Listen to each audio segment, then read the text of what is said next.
샬롬. 오늘도 하나님이 주신 복된 하루 속에서 참된 승리와 참된 기쁨, 또 참된 감사가 넘치는 여러분과 저희 삶이 되기를 간절히 소망합니다. 우리 찬송 먼저 올려드릴까요? 찬송가 542장 구주 예수 의지함이 함께 찬양하겠습니다.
오늘 허락하신 말씀은 창세기 50장 19절 20절입니다.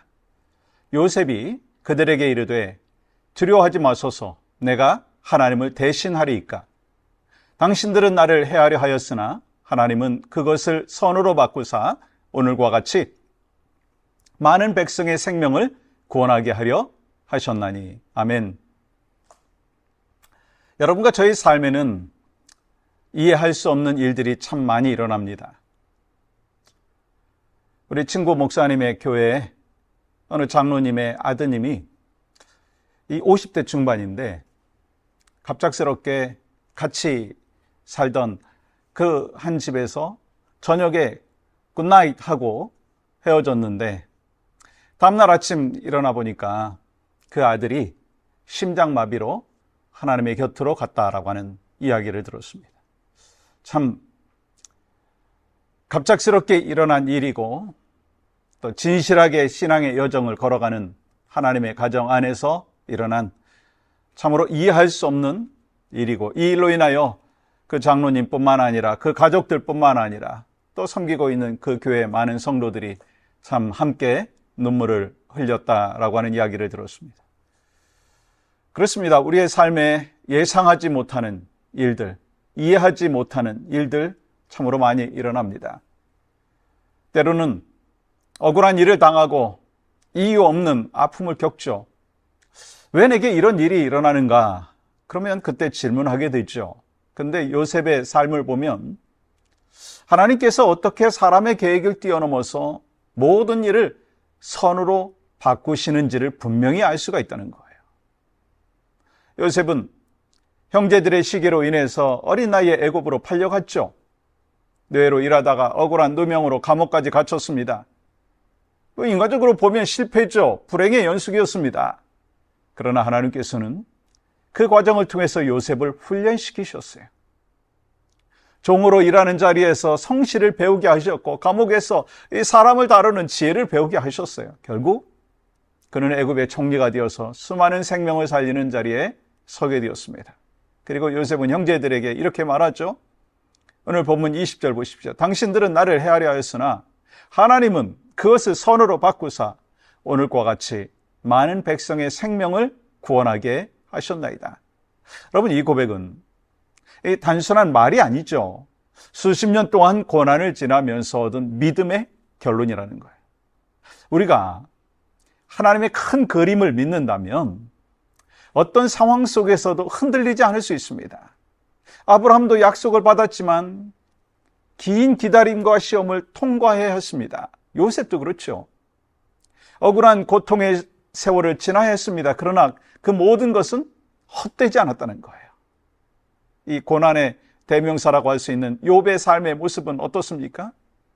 욥도 자신의 고난 속에서 이렇게 고백합니다. 욥기 23장 10절 보십시오.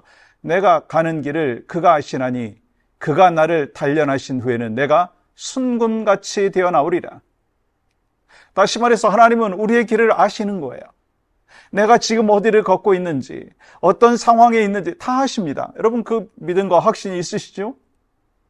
비록 우리가 답을 알 수 없을 때에도 하나님은 우리를 단련하시고 결국 순금 같은 믿음으로 세워가시는 거예요. 예수님께서도 말씀하지 아니하셨어요? 마태복음 6장 30절 보세요. 오늘 있다가 내일 아궁이에 던져지는 들풀도 하나님이 이렇게 입히시거든 하물며 너일까 보냐 믿음이 작은 자들아. 여러분 이 말씀은 우리에게 이렇게 도전합니다. 너희는 하나님의 자녀인데 어찌 너희를 돌보지 아니하시겠느냐. 이 믿음의 눈으로 본다면 고난조차 우리를 무너뜨리는 것이 아니라 오히려 하나님의 형상을 닮아가게 하는 도구가 된다는 거예요. 우리가 가장 힘들 때는 하나님의 때와 우리의 때가 다를 때 아닌가요? 그러면서 그 생각에 이런 마음을 갖죠. 왜 하나님은 지금 개입하지 아니하시는가? 그러면서 의문을 들 때가 있습니다. 나사로의 누이 마르다와 마리아도 같은 질문을 하죠. 요한복음 11장 32절 보십시오. 주께서 여기 계셨더라면 내 오라버니가 죽지 아니하였겠나이다. 그들의 원망은 이해할 수 있습니다. 그러나 예수님은 나사로의 무덤 앞에서 분명히 말씀하십니다. 요한복음 11장 25절 26절 보십시오. 나는 부활이요 생명이니 나를 믿는 자는 죽어도 살겠고 무릇 살아서 나를 믿는 자는 영원히 죽지 아니하리니 이것을 네가 믿느냐? 예수님께서는 단순히 나사로를 다시 살리신 것이 아니라 자신이 부활과 생명이심을 보여준 거예요. 여러분 이 사건은 단순한 기적이 아닙니다. 모든 믿는 자에게 주어질 부활의 소망을 보여주는 사건이죠. 그래서 저도 부활 대박 예배를 하나님 앞에 올려드릴 때마다 이 말씀을 통하여서 은혜를 나눕니다. 사랑하는 성도 여러분, 고난이 길어질수록 우리는 낙심하기 쉽습니다. 근데 하나님의 때는 항상 가장 정확하시다는 거예요. 우리는 지금 시계를 보며 막 초조해 하잖아요. 근데 하나님의 때 가장 선한 방법으로 우리에게 가장 필요한 것을 이루어 주시는 거예요. 그래서 이제 우리의 삶 가운데 이렇게 적용해 봤으면 좋겠어요. 첫 번째는 인생의 모든 사건을 하나님의 큰 그림 속에서 해석하는 그 삶의 모습이 있어야 되는 거예요. 내가 이해할 수 없더라도 하나님이 어떻게 이 일을 선으로 바꾸실까라고 하는 믿음의 눈으로 바라보라는 거예요. 두 번째는 고난 중에도 하나님의 섭리를 붙드십시오. 요셉이 13년의 고난 끝에 하나님의 뜻을 발견한 것처럼 우리도 시간이 지나야 비로소 깨닫게 되는 은혜가 있다는 거예요. 그래서 고난 속에서도 하나님의 섭리를 붙드시고 또 한 가지는 부활의 소망을 붙드십시오. 아무리 절망적인 상황이라 한다 할지라도 예수님 안에서 끝은 없어요. 죽음조차 생명으로 바꾸시는 주님이 누구의 주님이십니까? 여러분과 저의 주님 아니십니까?